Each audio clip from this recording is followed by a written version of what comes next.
शादी की धूमधाम के बाद मैं आ गई हूँ अपने ईया बाबा के घर, यानी कि मेरे दादा दादी का घर। और साल में एक बार यहाँ पे आना ज़रूर होता है। मैं जब भी ससुराल आती हूँ तो मैं अपने ईया बाबा के घर ज़रूर आती हूँ अपनी दादी से मिलने के लिए। और मेरी पूरी फैमिली भी आई हुई है। सब लोग काम के चलते दूर रहते हैं, बट अभी हम इकट्ठा हुए हैं। तो गाइज़, हम लोग चाय पी रहे हैं सुबह सुबह दादी के घर पे हम लोग।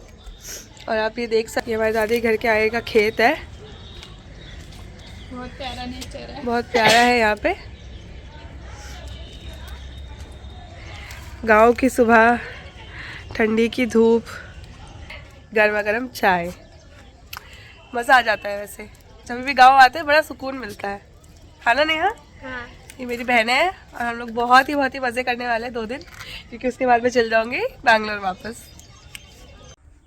तो ये मेरे बाबा का घर है और इसमें मेरा बचपन गुज़रा है। मैं मतलब जब भी आती हूँ तो मुझे लगता है कि मैं अभी भी मतलब वही बच्ची हूँ। मैं पूरा बहू से एकदम बेटी बन जाती हूँ और बहुत ही अच्छा लगता है। मेरे को बिल्कुल फीलिंग नहीं आता कि मेरी शादी हो गई है। और यहाँ पे आते ही सब कुछ भूल जाती हूँ। बहुत अच्छा लगता है, एक सुकून सा मिलता है। और ये सब देख सकते हैं हमारे खेत हैं, यहाँ पे आलू की खेती हो रखी है। इसके बाद मैं जाऊँगी अपने मामा के घर, वो भी 6-7 साल बाद। हेलो गाइस, तो हम जा रहे हैं अपने मामा के घर। ये भी बैक सीट पे श्वेता भी आ रही है। ये भी माता जी मामा के घर जाना है, बहुत दिन। ये हमारे गाँव के नज़ारे। मुस्कुरा भी दो।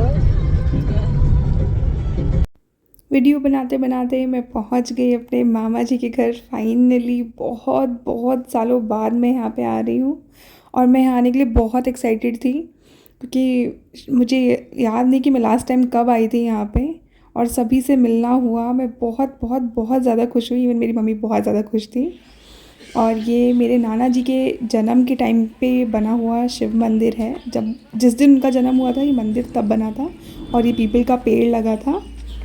तो ये हमेशा बताता है कि लाइक नाना जी तो चलो नहीं हैं, बट उनका आशीर्वाद हमेशा हमारे साथ में है। मैंने भी आशीर्वाद लिया और उसके बाद हम लोग मामा जी के बगीचे में गए, देखे कि क्या क्या है वहाँ पे। तो उन्होंने यहाँ पे अरबी के पत्ते, लहसुन, मूली, पालक, बहुत सारी चीज़ें मतलब यहाँ पे लगाई हुई थी। अमरूद भी था। तो बहुत ही अच्छा लगा सब कुछ देख के। आ रहे हैं खुशी के मामा के यहाँ। हमने मिशन मामा शुरू किया है। कल हम अपने नानी के यहाँ गए थे, अब हम खुशी की नानी के यहाँ जाएंगे। कुछ टाइम बाद हम परी की नानी के घर भी जाएंगे और हम लोग खूब मस्ती करेंगे ना, खूब मस्ती। और मेरे बाबू को भी खिलाएंगे और उसके बाबू को भी खिलाएंगे हम। तुम्हारे बाबू को हुआ? अरे मामी के बाबू को, मामी के बाबू को खिलाएंगे। हम जा रहे हैं। हेलो, पीछे वाले लोग देखो। Hello, bye bye. मैं कहाँ बैठी हूँ। हम लोग पहुँच गए मेरे मामा के घर। है ना? गाय है मामा जी की।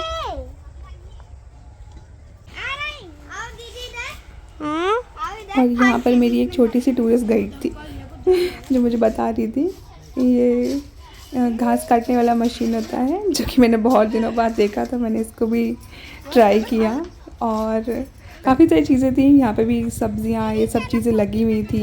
ये मामा जी के खेत थे।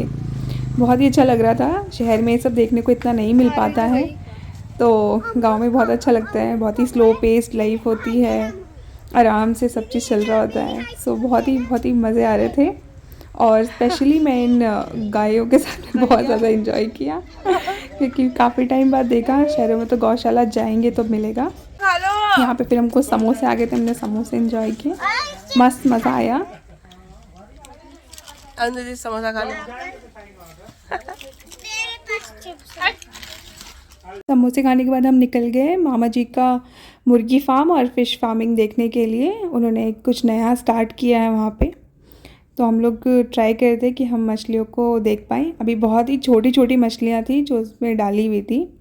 मैंने ट्राई किया जूम करने का। आई होप सो आपको भी थोड़ा बहुत दिखेगा, कुछ हिलता हिलता हुआ सा पानी के अंदर। तो वो छोटी छोटी फिशेस थी, अभी वो इतनी बड़ी नहीं हुई थी, और कह रहे थे बड़ी मछलियाँ भी हैं पर वो बहुत ही अंदर हैं। तो ये पे फार्मिंग में जो भैया लोग वहाँ पे केयर टेकिंग करते हैं, तो कह रहे थे कि हमको दिखाएंगे। तो उन्होंने बंसी लगाई और ट्राई किया कि कोई मछली बाहर निकले तो हम लोग को वो दिखा सकें। तो उन्होंने एक जगह से ट्राई किया, फिर दूसरी जगह से भी ट्राई किया। हालांकि निकली थी मछली बाद में, लेकिन तब तक मैं वहाँ पे नहीं थी और मैं उसको कैप्चर नहीं कर पाई, तो बट उन्होंने ट्राई किया था। सो इसके बाद हम लोग फिर निकल गए थे मार्केट चाट खाने के लिए। चाचा हम लोग को, सभी बच्चों लोग को चाट खिलाने लेके गए थे, तो हम लोग बहुत एक्साइटेड थे। बहुत ही मस्त लगा, गांव का चाट बहुत ही टेस्टी लगता है, बहुत ज़्यादा टेस्टी।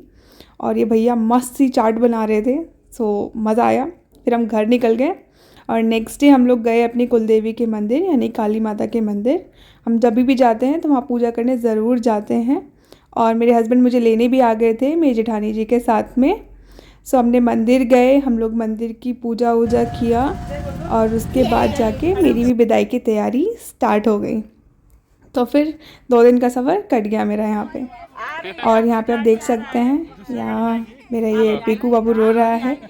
अब आप सोच रहे हैं कि ये पीकू रो क्यों रहा है? ये रो रहा है चाची की दीदी के लिए। इसको डाउन करना हाँ, मेरे घर में छोटी सी परी है और उसके साथ उसकी दोस्ती हो गई थी, तो वो बोल रहा था कि उसको भी उसको साथ में लेके जाना है। So he was crying for him.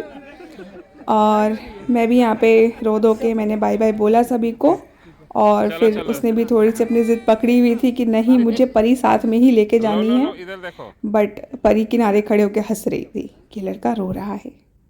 तो फिर इसी के साथ हम लोग चले गए अपने घर, हमारा ट्रैवल हो गया ख़त्म। Bye bye, Tata.